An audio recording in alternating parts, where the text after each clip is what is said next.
տեսեք, նախ սկզբանե, եթե նկատեցիք, մենք համաներում բառ չենք օգտագործել,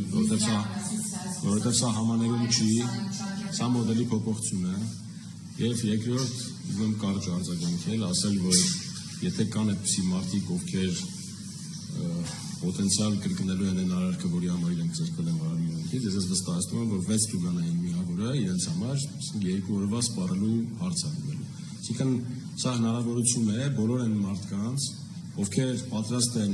ընդառաջ գնալ պետության մեկնած ձեռքին, փոխել իրենց վարքագիծը, դրսևորել պատշաճ վարորդի վարքագիծ, հետո նոր ստանալ 13 տուգանային միավոր։ Բոլոր այն մարդիկ, ովքեր չեն գնա ընդառաջ այս նախաձեռնությանը եւ կդրսևորեն հակառակ վարքագիծը կամ կփորձեն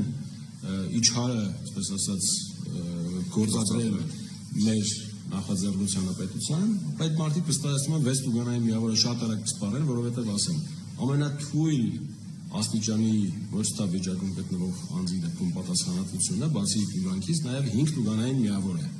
Այսինքն 6-ից 5-ը միայն մեկ անգամ ամենաթույլ չափով ալկոհոլ օգտագործած վիճակում վարելու պարագայում կսպառվի։ Ստացվում որ մեկ տարվա ընթացքում վստահաբար այդ անձինք, ընդ որում դե տեսեք, հիմա այդ նույն տրամաբանությամբ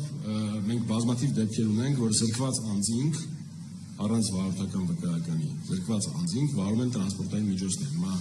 այսինքն ասել, որ որևէ նախաձեռնությունից առաջ այդ արարքները չեն կատարվել կամ այդ նախաձեռնությունից հետո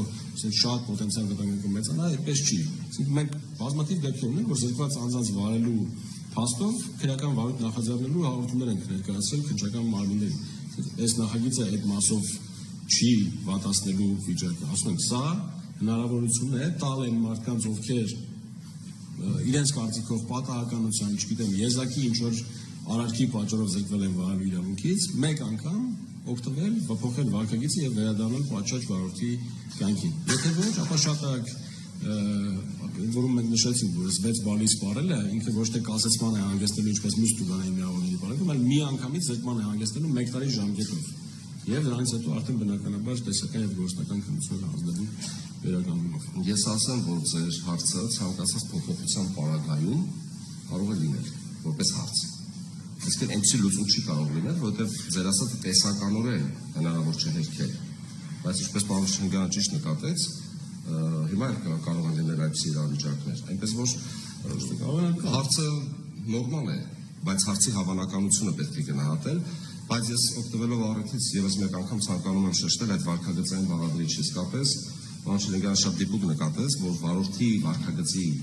սա վարորդին պետության մեկնած ձեռքն է, եւ ես ուզում եմ մեր վարորդներին դիմել, որպեսզի այդ փորձաշրջանի ընթացքը համարեն ինքնադրսևորման եւ վստահության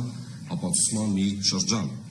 Այսինքն իրենց արդարացնեն այսպես կոչված, սրա նպատակը հենց դա է եղել, որպեսզի մենք վստահ լինենք, որպեսզի այս կարգավորումը իրոք իր նպատակին է ծառայում։ Հետևաբար, եթե պետությունը մեկնում է ձեռք, մյուս կողմը նույնպես պետք է ձեռք մեկնի եւ պատշաճ վարքագիծ դրսևորի։